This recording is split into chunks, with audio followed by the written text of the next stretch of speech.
Welcome back to News Across Nigeria. As we proceed, we'd like to remind you of the great and important facts of the great and important state, Delta State, in the South-South. Known as the Finger of God, created in 1991 and carved out of Bendel State, if you remember, the capital is Asaba.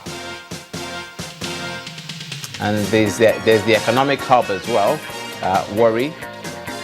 And it's flanked to the northwest by Edo State, to the east by Anambra State, Imo and River State, southeast by Bayelsa State. Those are the surrounding states of Delta. And Delta is known to be very ethnically diverse, with 7 major languages and dialects. Natural resources abound in Delta, such as crude oil, solid mineral deposits, industrial clay, silica, lignite, kaolin, tar sand, and limestone.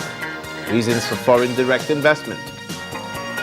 And to talk of the prominent Nigerians that hail from there, Professor John Pepper Clark hardly needs a mention. He's the first professor of English in Africa, as well as other important people such as Bruce Anapapaya. People in the art world know him too well. He was also the 2006 UNESCO Living Human Treasure Award winner. Dr. Ngozi Okonjo-Iweala also is from Delta, as well as the famous footballer, not just in Nigeria, but across the world, Austin J.J. Okocha.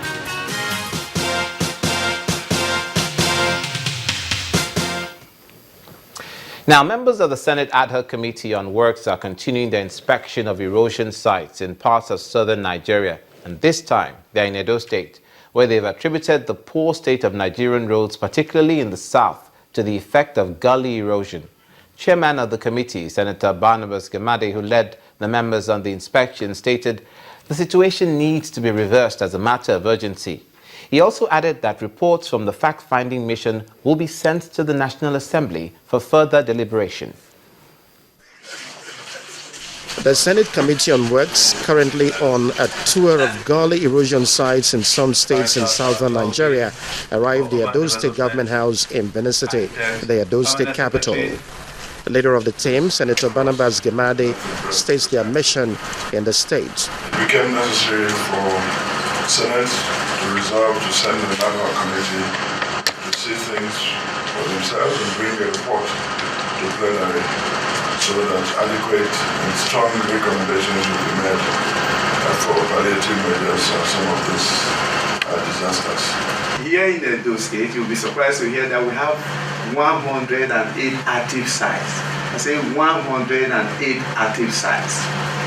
We are only presently working on 3 and developing plans or designs on 10 others. Formalities done with, it was time to proceed to the erosion sites. First up is the Okokwo village in Ovia Northeast local government area of Edo State. We have been very strong recommendations to all agencies of federal government that are connected with it, particularly the Ecological Fund office. But they are supposed to fund projects like this, because they are actually beyond the scope of the state government. That's about that. Here is another site in the main campus of the University of Benin. The tour of gully erosion sites across different states can best be described as an eye-opener. Senator Gemade summarizes the issues thus. It is really the gully erosion that is actually damaging the roads. So most of the places where roads are cut off and so on, we found out that it's expansion of ravines like this that have caused the erosion of the roads. This is an enormous problem in the country, and especially in the southern part of the country where there's so much rain, and the soil is not that strong. So you see that water is washing away the grounds as quickly as the rains come. From this tour, the expectation is that the reports will not only get back to the Senate, but that it should generate the prompt attention of the lawmakers. And we're ending this edition of News Across Nigeria with another story on the environment, because it's so important. It affects the entire country, especially in the South-South.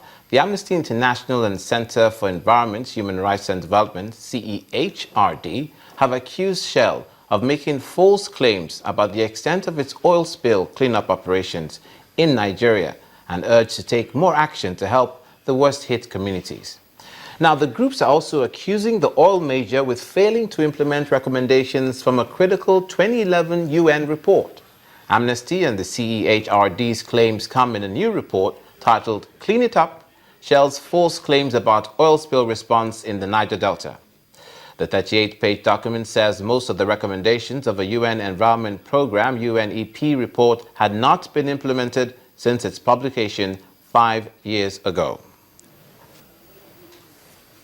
And that's it on this edition of News Across Nigeria, where we brought you word from the north, the south, the east, and the west. Thanks for watching. I'm Olumide Macaulay. See you again.